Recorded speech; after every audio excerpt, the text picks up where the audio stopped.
Good morning, North America. Not fun to have an elimination series on day 2 with the threat of going home. But hey, you can only deal with the cards you're dealt with. Playing stage is vicious. Let's get into it. First up, TL, DCG, losers going home. Team Liquid coming off of a 3-0 on the hands of T1 yesterday. DXG coming off a 3-0 on the hands of KC, who is going home as the first team of MSI 2026. And early on, you would think this is a run back of Game 3 of T1. Jose Dioto getting bullied out of his early jungle and dying. Not a good trend if that's where you're starting, but TL able to fight back into it.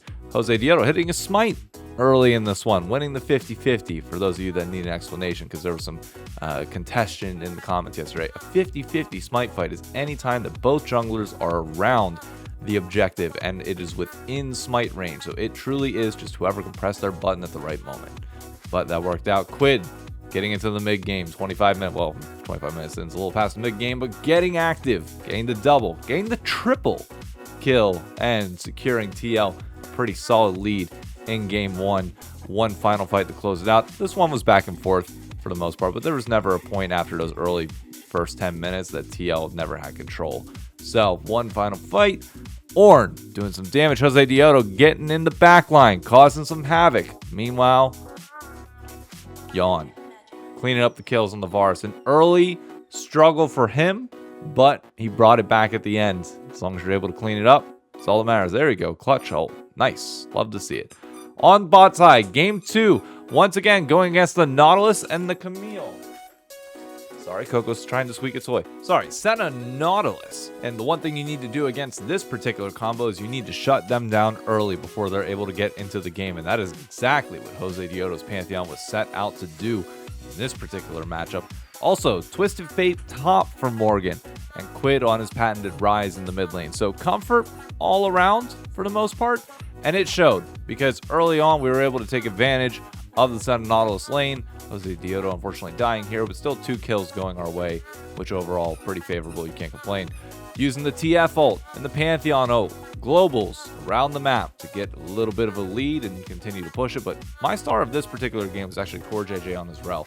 It's been a patented pick for him for a few years now, and it showed through once again as his engages, while not always connecting 24/7, it still felt like they were very impactful at all moments.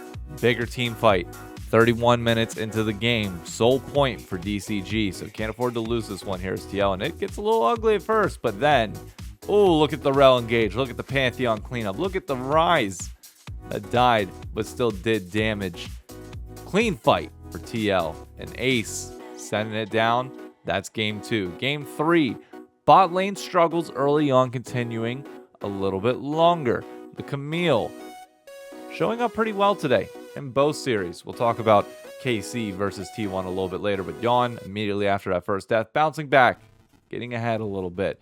Now, he would still struggle in this game as bot lane continues to be a little bit more iffy early on into the game. They find their use later, but star of this one, Jose Dioto, Shyvana, making plays around the map. Bot side, an attempted dive onto Yawn. Unfortunately, doesn't work out for DCG. Very fortunately for TL, for North America, we capitalize right back. A double kill back on Solution. Again, even though he's set behind early, finding ways to get him back involved. Think you're going to gank Morgan, catch him on the weak side? Think again. Redemption, healing him up. Jose Dioto flying in, and what do you know? Clean up the fight, make it easy. Even more kills on the Yawn. Doesn't matter how many times you knock him down early, we're going to come back stronger in the mid-game fights. One more fight to close this all out. Trying to gank Quid on his Victor, which seems to live forever. Shyvana flying in, dealing damage, and just like that, everybody's dead. And that's game. A solid 3-0 for Team Liquid over DCG bouncing back. Not the cleanest series, but a win's a win. That's all that matters. My standout of this particular series definitely is Jose Dioto. He continues to impress every time that he steps on the Rift. Unfortunately, yesterday didn't go his way with the 50-50 smite fights, but today he wasn't against Owner, and he looked very impressive. The Shyvana and Pantheon specifically, when he is on these champions that he can just engage with and start plays, It feels fantastic. Both him and Core JJ were my standouts in this particular series. Yawn is going to be a bit of a question as of right now. He pops off in these mid-game fights. By all means, like, I'm not saying that he's like not proving his worth and being useful when he needs to be. He is. It's just the early lanes that it feels like we don't have a grip yet on what needs to be happening. Now that can improve. And the nature of MSI, to be very clear with the play-in stage, is that it is brutal early on. Like, this is going to be 3 straight days of best of 5. Well, actually, it would be more than that. If you escape this, we would have played the first day, second day. T1 or KC, one of the two gets off tomorrow when we play the loser of that series. But then you've played the winner of that series the day after. It's like, oh, it just never stops. So play-in stage, the form that you're in is going to be the form that you kind of take, other than the small improvements that you're able to make by just having more stage time and cleaning it up. But it's not like you're going to be scrimming double blocks during this period. You might get one at night, but even then you got to be careful of burnout. This is a marathon, not a sprint. So it is going to be a tough ride. So you take any wins where you can get them. And it's not like we lost a game. Yes, it was messy, but you take a messy 3-0 over a messy 3-2 or 3-1. You're still learning. You're still improving. Morgan also performing pretty well so far. But we need to get into that next series and figure out who we're playing tomorrow, because it's either going to be a rematch of the T1 series or the EU Super Bowl. So have you ever watched a series and thought, I would love to see exactly that again? No changes, no notes. Don't take my homework and make it look a little bit different. That's exactly what the series was. KC got beat in the exact same way that we did yesterday. It was oddly cathartic as a North American fan to watch, because it was like, okay, game 1, same sequence. They get bitch slapped, like just absolutely bodied through and through. It was never once for a minute close. KC made 1 or 2 plays, arguably less than we made in that particular game 1. Just lose.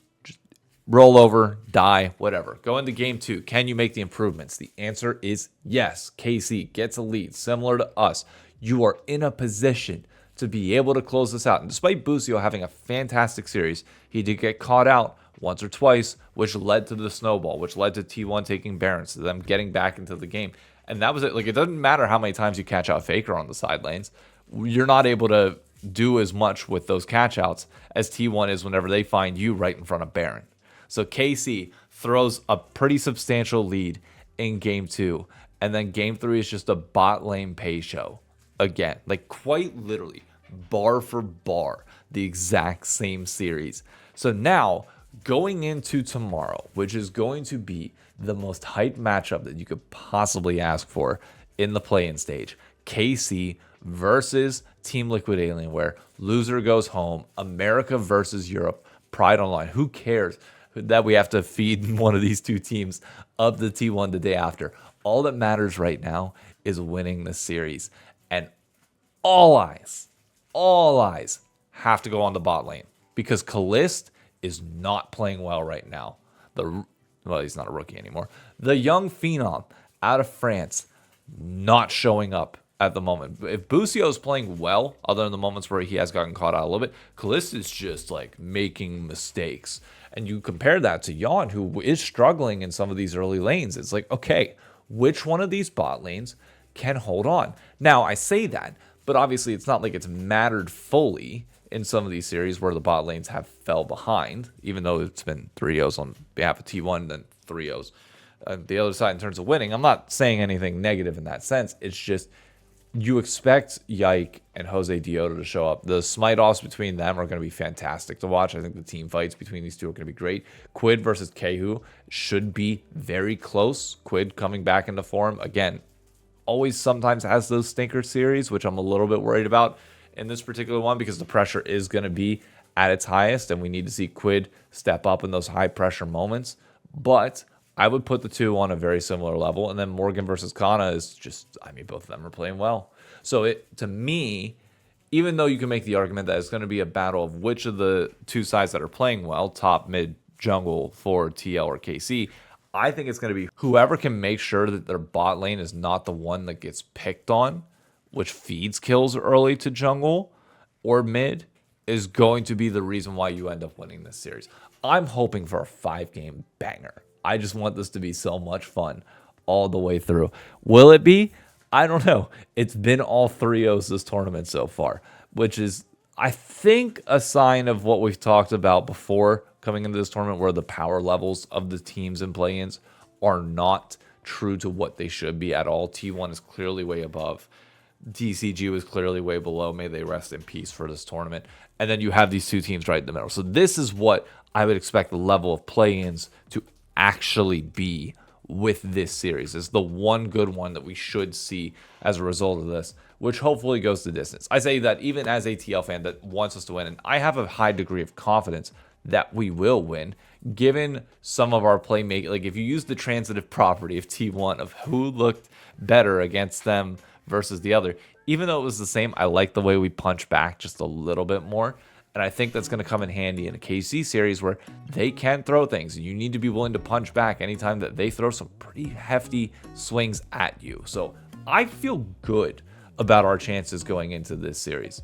I'm going to give you the 5 games, but I'm saying TL. Hey, so I had 2 other segments planned. This is already 10 minutes, and I've got to get ready to go to the beach in 20 minutes. So I don't have a chance to edit the rest of this. We'll talk about Call of Duty and Double Retirement Home on different days because we only have single series from here on out for the rest of the playing stage. So ton of time for that. Just wanted to give you a heads up, but I got to go and export this right now so you all can have it before I leave for the beach. See ya. Bye-bye.